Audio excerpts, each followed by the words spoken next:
Hi everyone, delonewolf here and welcome back to the Sunday Recap, my weekly vlog where I talk a little bit about my last week in games. As always, I've been playing a decent amount of EVE Online, I would say around average actually, and I did a little bit of everything of what's available in detail. I would say I definitely did some exploration, including exploring that Tech 1 option a little bit more, the Arbitrator. Especially in 3 out of 10s and 4 out of 10s, this ship can very easily take care of the job. It is true, though, from my video that the vigil is quite a bit harder because of the webs in the second room. So you do have to be a little bit extra careful, maybe have a couple of extra tricks up your sleeve if you do that in an alpha clone. But yeah, most of the regular sites actually felt like they were very easily doable. Next to that, I did a little bit of mining as well when my moon chunk was blown up, so I got a little bit of extra Arcanor out of that. And that happens every 2 weeks. So next week there's not going to be a chunk, but the week after that we are going to get another one. Next to that, we also have our PI blueprint copy business. I went back, did a couple of sales that actually has been going quite well. Blueprint copies for structure seem to be going up quite a little bit. I think it's because potentially the Imperium, I think, is like raising a region. So a lot of corporations are probably getting ready to like re-establish themselves after all of this is over, and that does mean more blueprint copies, of course. So that's good news as well. And then a tiny bit of industry as well. I am looking into maybe producing some Tech 1 ships that might become in demand or that might be useful for me personally.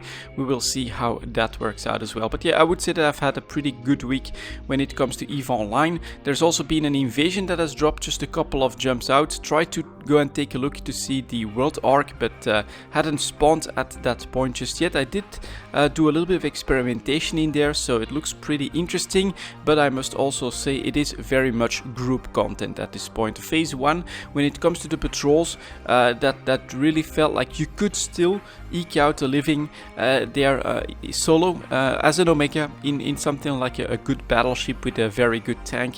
That was still possible. 2 people would probably have been ideal there, so maybe some multi-boxers will still be able to do that. And I think you can still go after the patrols in the perimeter systems on the outskirts of the invasion, but once you go deeper in, the patrols become bigger. All of those conduits, that's definitely stuff that you cannot solo. You gotta have a decently good sized fleet that is quite organized. So yeah, it's gonna be interesting to see what I can still manage to do when it comes to these invasions. Next to EVE Online, I also played a little bit of Path of Exile, but really not much, mostly in the first part of the week, where I did a couple more maps, a couple more levels with the Holy Flame Tongue Totem Templar. He's hardcore solo self-found, so I do tend to be very careful, but it also becomes very grindy, and so I'm not really sure how much time I want to put into Path of Exile anymore at this point. It actually was a very interesting experiment trying to get through those 10 acts without dying, but I managed to do so on the second character already. And yeah, once you get into maps, it is a lot more grindy, I would say, than that first part of the game getting up to that point. And so I'm not really sure if that's for me personally, especially in hardcore mode. I feel like if I would lose him all of a sudden, that would be decently demotivating, because it would be a decent amount of work to get another character back up to that level. I know that that's actually part of the game, of course, that's what it's all about when it comes to the hardcore characters, but for me personally, yeah, that's just a little bit too much of a time investment. I do like to do some other things here and there as well. So for Path of Exile, I'm not sure if I'm gonna do even more for Path of Exile Legion at this point. There is still that 6-sling bow that I have that could be very interesting to try on a different character, of course, on an archer, but I'm not sure at this point if I want to spend the time. Perhaps in a couple of weeks when I'm looking for something to do, I might jump back on that train, but for now it is really looking like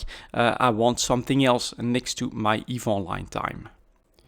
Which brings me to the World of Warcraft. So I went back to that to basically finish some last minute preparations for the new patch, because patch 8.2 is coming next week, bringing 2 new islands there, bringing, I think, potentially flying as well after one more achievement to get. I did manage to grab Pathfinder Part 1. I've already done it, so I was just wanting to make sure. And then I have been doing basically some more quests, the emissaries, just relaxing a little bit, exploring the world a little bit, just trying to eke out a little bit of extra levels for my Hearth of Azeroth, although also it's not really a big deal. I think you have to get up to level 34 or 37, which I had already to get that main ability that you will get in patch 8.2, so that was already done as well. You can try to get up to level 50. I think I'm 44 to 45 at this point, with very little effort, so it really has that massive catch-up mechanic.